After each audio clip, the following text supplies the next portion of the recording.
In this particular video, we will look into the rules of binomial nomenclature. Now, there were certain rules which were given by Carolus Linnaeus. Now, what are these rules? We will look into these one by one.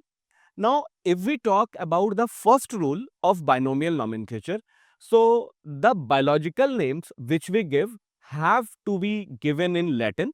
And what do? We write these in italics to indicate that it is the biological name. Now, what about the new names? Whenever new names are given, then we derive these new names from Latin, or if these are not derived from Latin, then we Latinize it. So, whatever may be the origin of the name, we will Latinize that name to indicate that it is the biological nomenclature under what? Under which was given by Carolus Linnaeus. Now, coming to the second rule. Now, second rule is what? The first word is always the generic name or the genus. Second word is the specific epithet to which we call it species. Now, coming to the third rule, now to indicate Latin, what do?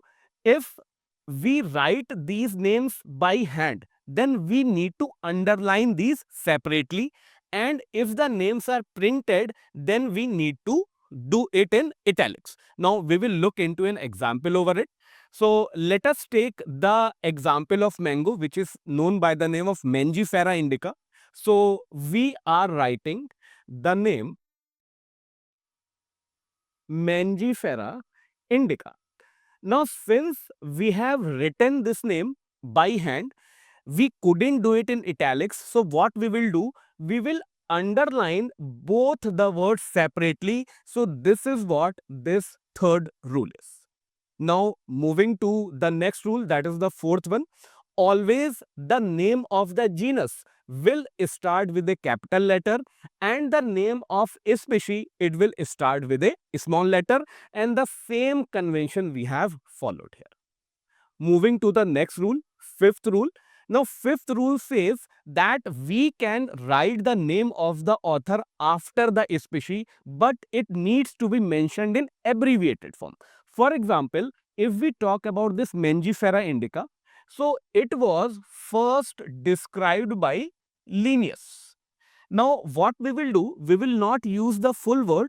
We will just use the abbreviated form, that is Lin, L-I-N-N, and we will write the name of the author after the specific epithet or the species name. So, this completes the name of this particular mango plant, which is called as Mangifera indica Lil. So, these are the 5 rules that we need to follow as per the biological nomenclature. Now, after this, we move to next topic, that is classification. Now, what is this classification? Now, in classification, what we do? We classify. It can be animals, it can be plants, anything we can classify, but we have to classify on easily observable characters, the characters which we can easily observe, and that process is called as basically classification. Now, when we classify these, then we will have particular categories or groups.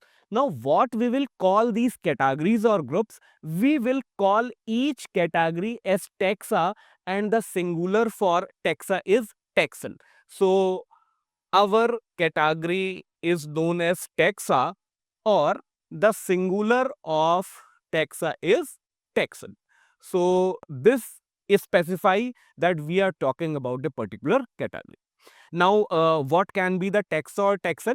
If we say that a group is known as animals, a group is known as plants, so these are what? These are taxa or the taxonomic categories.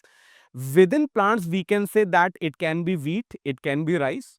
Within animals, we can say it can be mammals, and within mammals, it can be dogs or it can be cats. So, what are these names? These all names are called as taxa or taxonomic categories. Now, one thing has to be noted over here, that the size of all the taxa or taxonomic categories is not same, it is different. Let us take a very easy example.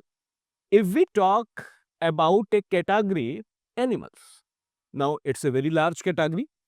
Next, we talk about mammals. Now, mammals are what? Mammals come inside animals. So, this is a bit smaller category or taxon. Now, inside mammals, we can talk about dogs. So, inside this, there is a category which is called as dogs. Now, these are what? These all three are the taxa. But this is the largest taxa. Mammals taxa is a bit smaller in size. Dog is the smallest taxa among these three. So whenever there is something which differ in size, we can arrange this into descending or ascending order. So that is why we say that this is what? This order is the descending order, and we will say that this is a particular taxonomic hierarchy.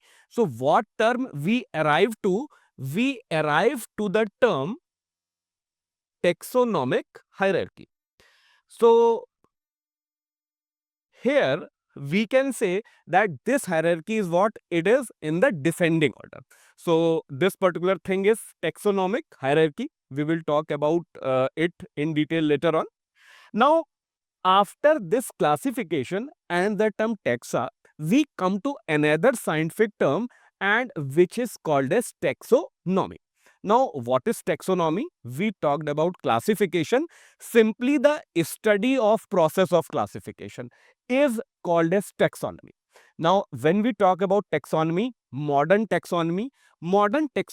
is based on four things. The first thing is we will include external as well as internal structure.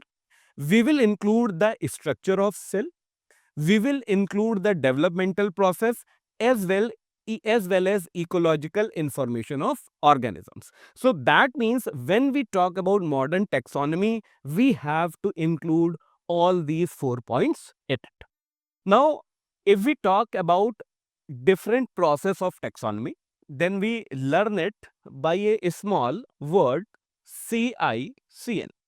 Now, what is this CICN? It stands for, the first C stands for characterization, I stands for identification, next C stands for classification, and N stands for nomenclature.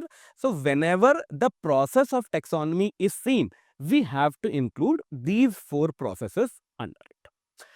After taxonomy, we come to next word, that is systematic.